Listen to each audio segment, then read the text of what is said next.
We see kids as young as age 8, which should never happen, being diagnosed with type 2 diabetes. And we see people who are older in their 50s and 40s being diagnosed with type 1. Take a step back. What changed? Our environment has changed. Our nutritional quality and nutrient density has gone down. People's level of stress, many people live in what I call cortisol nation, where they're constantly under some kind of stressor, real or perceived. There's a lot more that's going on that is hijacking blood sugar, and not all of it is really in people's control. One of the interesting things in terms of a myth to dispel is that type 2 diabetes means someone doesn't care for themselves and doesn't care about their health. A lot of people have the blame, shame, judgment attitudes towards people who have type 2 diabetes, and they love to stigmatize it. I'm not sure what that is about people's personalities that they feel the need to laugh at or make fun at other people, but here's a newsflash for you. There are plenty of people who have type 2 diabetes who are shocked to receive that diagnosis, who are eating what we would normally call healthy foods. They are exercising regularly and caring for themselves in the ways that they've been taught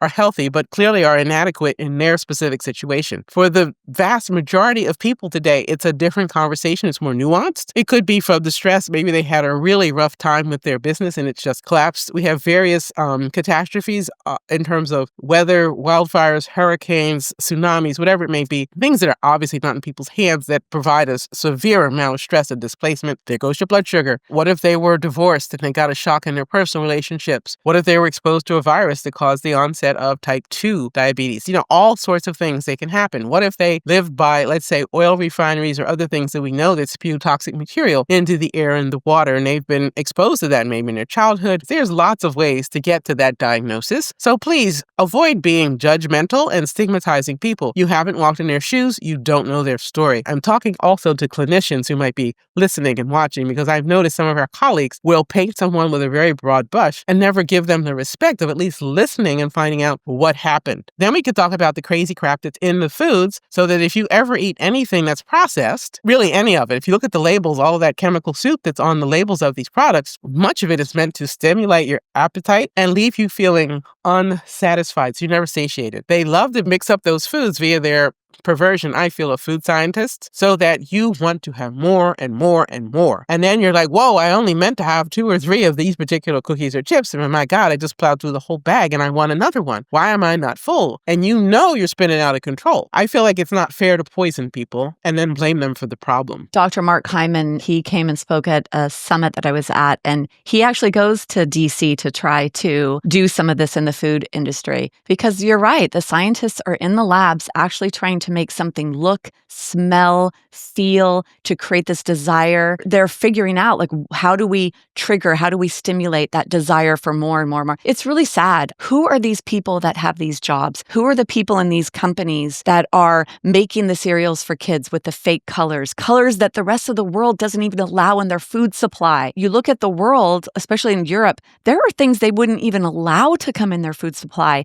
that we here in the US, it's there. Now we are realizing how toxic, how poisonous, how this is contributing to imbalance internally, to diseases like diabetes, like osteoporosis. I always wonder, who are these people that do this? Do they understand, or do they even care about the impact that their work is leaving, what their legacy is of death and destruction and miserable lives? You got kids acting out in school, unprecedented kinds of problems. And, you look at the labels of some of these products, particularly like breakfast cereals, etc. It's a tragedy that doesn't have to happen. So we all have to be smarter consumers and influence as much as we can the people around us to make better choices where possible. And we also need to make sure, at least here in the US, that the foods that we're talking about that are the healthier options are affordable. In other countries, I can't help but notice this. Whenever I travel, healthy foods are not super expensive. And we've got this upside down right now in the US. It's really a shame. It is. And you kind of mentioned that people think they're eating healthy. I would say the same thing for bone health. Women don't realize that sugar, gluten, and dairy are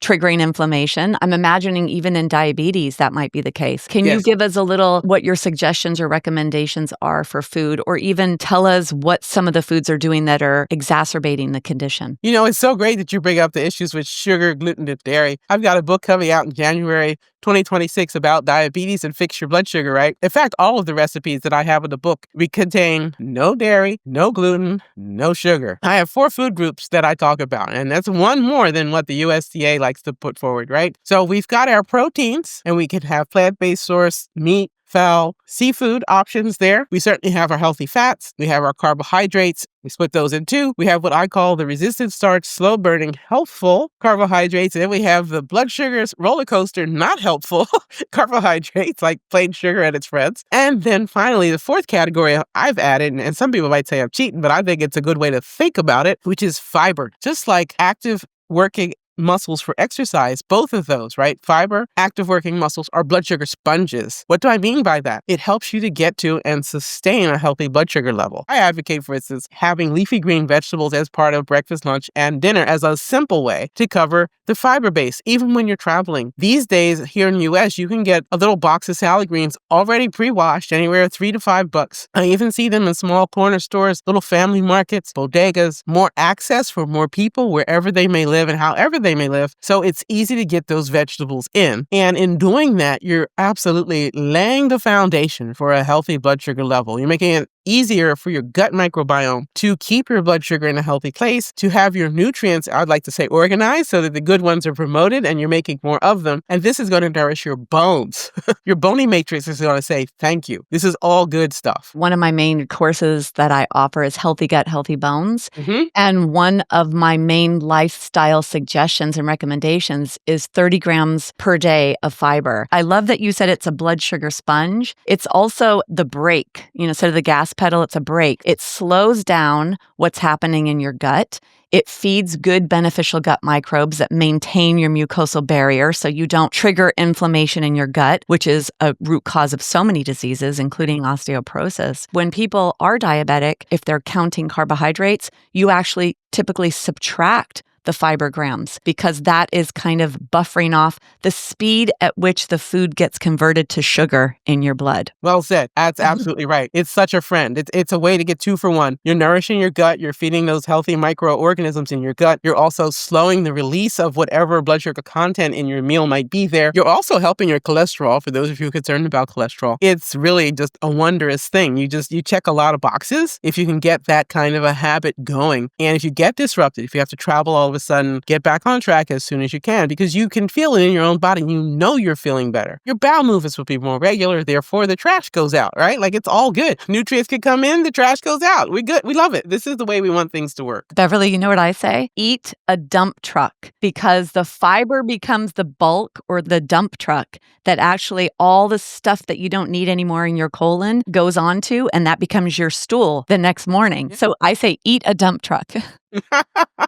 So long as we take action, I say, however this works for you, please do it. Because really, these are the key things to focus on and are available to everyone. You don't have to have special letters after your name or live in a certain zip code to benefit from this, right? This works for everybody. So diet is such a powerful tool. What are some of the foods that shouldn't be eaten if you have diabetes? That's a great question. So here's where I'm a fan of data and facts, right? In addition to being a naturopathic doctor, long-term experience, clinical, licensed, started a residency program, also an MIT engineer. One of the things I like a lot are continuous glucose monitors, CGMs, because you're getting 24/7 data from this biosensor, from this simple device you can put in on the back of your arm, follow whatever the directions are. These things are even now available over the counter, which is so amazing. Finally, thank you. So people don't have to have a prescription. And this way you can get that 24/7 data for about 2 weeks for most of these devices to see exactly how your body is responding to what you eat. The reason I say that is that I've seen people have unusual or unexpected bio-individual responses to foods where it might have been a healthy food, generically speaking. Maybe it's blueberries, maybe it's quinoa, maybe it's cauliflower. For some people, any one of those 3 might put them on the blood sugar roller coaster, and now they've got a problem. Therefore, if you use a CGM, ideally for, say, a minimum of 2 weeks, better off if you can do it for 3 months out of the course of a year if you don't already have diabetes, just so you can see what is your blood